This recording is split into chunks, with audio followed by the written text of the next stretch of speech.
One story, The Forest of Shifting Time. I've always been drawn to the forest.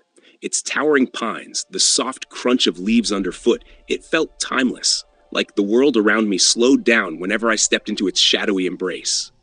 But I never imagined time could literally bend in there.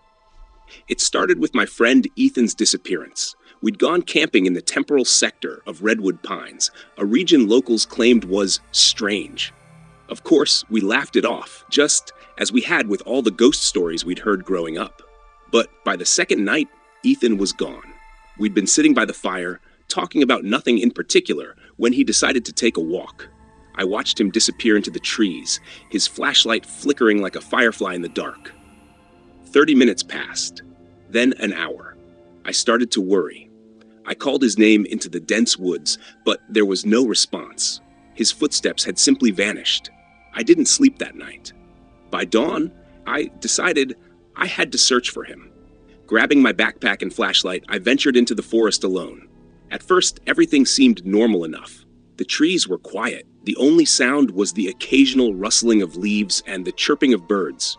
But as I delved deeper into the woods, something felt off. The air grew thicker, somehow, like time itself was slowing down around me.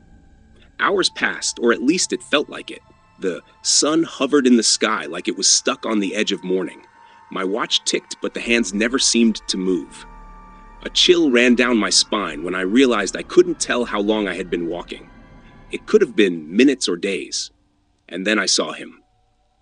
Ethan was standing in a clearing, staring into the distance, motionless. I called his name, but he didn't respond.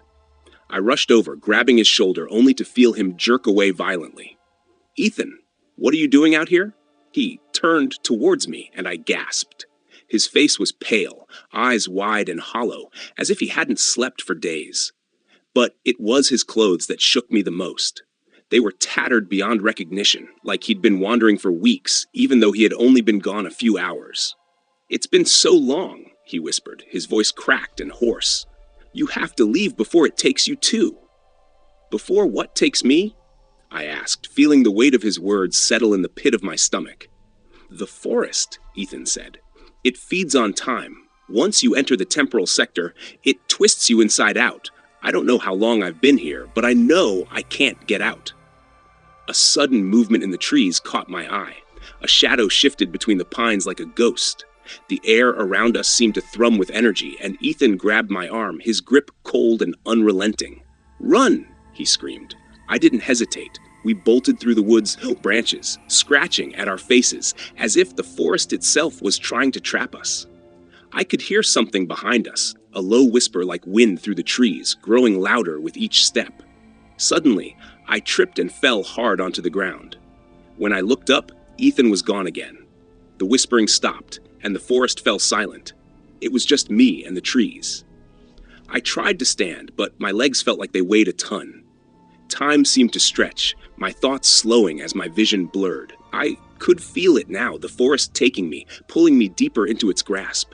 I glanced at my watch and watched in horror as the hands spun wildly backward, years falling away in seconds. In the distance, I heard Ethan's voice once more, faint and far away. "You can't escape it," he whispered. "No one can." And then everything went black. Two-story The Woods of Time. I don't know why. I decided to go out into the woods that day. It was an impulse, one I couldn't explain. The forest outside Oak Ridge had always been quiet, but there were strange stories about a place deep in the woods where time moved differently. No one had ever come back to confirm it, but those rumors hung around for years. My name is Ryan Granger, a local who never believed in such things. But curiosity got the better of me that afternoon. With nothing but my backpack and some water, I set out to explore the temporal sector of the woods. I thought it was a joke, something urban legends created to scare the kids. As I entered the dense forest, the temperature dropped slightly, but that wasn't unusual. What struck me was how unnaturally quiet everything became. No wind in the trees, no birds chirping or leaves rustling. Just silence. The kind of silence that makes you feel like you're being watched. Each step I took felt heavier than the last. The deeper I went, the stranger the air around me felt. It was almost like walking through syrup, slow and thick. I checked my watch to see how much time had passed. 2:15 p.m. I had only been walking for about 15 minutes, but it felt like hours. I stopped in a clearing, staring at a spot ahead where the trees seemed to bend unnaturally, forming a kind of arch. Something in me knew that this was the boundary. Beyond that point, the stories said time would shift unpredictably. But what could that even mean? I took a deep breath and stepped forward. As soon as I passed under the arch of trees, everything changed. The air grew colder, my skin prickled, and I felt dizzy. I looked around and gasped. The landscape had shifted. The same clearing was there, but the trees looked older, darker somehow. It was as if decades had passed in a moment. Suddenly, I heard footsteps behind me. Spinning around, I saw a figure emerging from the trees. It was a man, but his clothes were from another era, worn and torn. His face was pale and gaunt, eyes hollow with terror. "Help me," he rasped. "I've been trapped here for years. You have to get out before it takes you too." I wanted to ask what he meant, but before I could speak, the man suddenly vanished into thin air. 1 second he was there, the next gone. My heart raced, and I backed away from the spot where he disappeared. The stories were true after all. This place played tricks with time. I turned to leave, but something was wrong. The arch of trees I had entered through was no longer there. Instead, the forest seemed to shift around me, the paths twisting and changing. Panic set in. I could hear the wind now, but it was more like whispers swirling around me. I ran through the forest, but no matter how far I went, everything stayed the same. The trees, the underbrush, the eerie silence that followed me. Time no longer made sense. I looked at my watch again, but the hands spun wildly, ticking forward and backward without reason. Then I saw them. Figures in the distance, dressed in strange clothes, some from modern times, others wearing outfits that looked centuries old. They wandered aimlessly, their faces blank and lost. Some turned their heads to look at me, but their eyes held no recognition, no hope. I was one of them now. The truth hit me like a wave. I had crossed into a place outside of time, and there was no going back.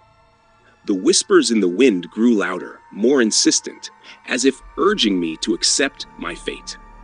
I dropped to my knees, staring at the ground, feeling the weight of eternity pressing down on me. As the sun began to set behind the trees, I realized I would never leave this place. The forest had taken me like it had taken so many others. Trapped in the woods of time. 3-story The Forest of Lost Time. I had heard the stories about the temporal sector for years. Locals in our small town of Greenridge warned me never to go there. The forest had a reputation for swallowing people whole. They'd disappear for hours, days, sometimes weeks, only to return with no memory of what happened. Some never came back at all. But I didn't believe in ghost stories and mysteries like that. I was young and stupid, and I liked a good thrill. So one late afternoon, with the sun starting to set, I decided to test the legends.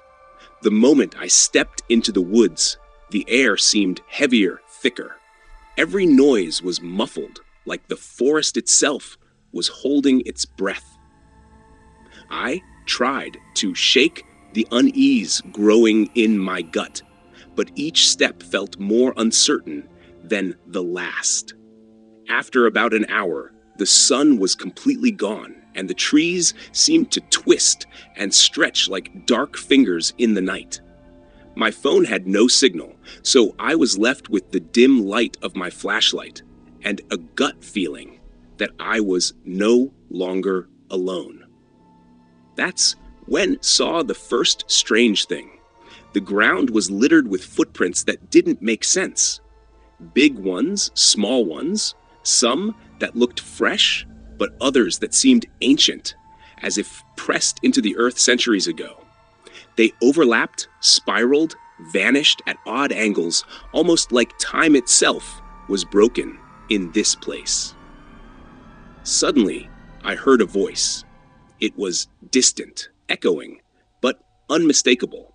Help me. I whipped around, shining my flashlight in every direction, but no one was there. The voice came again, closer, this time, more desperate. Please help me. I ran toward the sound, my heart pounding in my chest. As I pushed through the underbrush, the trees started to shift in the corners of my vision. At first, I thought it was a trick of the light. But the more I focused, the more I realized the trees were moving. They weren't swaying in the wind or bending. No, they were changing places, shifting like pieces on a chessboard. Then I saw her, a girl, no older than 16, standing frozen in a clearing. Her eyes were wide with terror. "I can't leave," she whispered. "It won't let me." "Who?" I asked, stepping closer. Before she could answer, the forest erupted with movement. The trees shifted again, but faster this time, trapping us. The ground rumbled, and I stumbled back, falling into one of the strange footprints. The world spun, and suddenly everything went black. When I woke up, the girl was gone, but the forest was alive. Branches swayed like fingers, reaching toward me, and the shadows seemed to pulse with malevolence. I tried to run, but no matter how fast I moved, the trees closed in tighter. Then I realized the truth. The temporal sector wasn't a place where time stood still. It was a place where time devoured itself, looping endlessly. The people who disappeared here weren't lost in the woods. They were lost in time. I felt it then creeping over me like a cold blanket. I was becoming part of the forest. My legs grew heavy, roots digging into the soil. My arms stiffened, bark crawling up my skin. I was being consumed. As the last of my breath escaped, I understood. No one escapes the temporal sector. The forest doesn't take prisoners. It makes you part of it.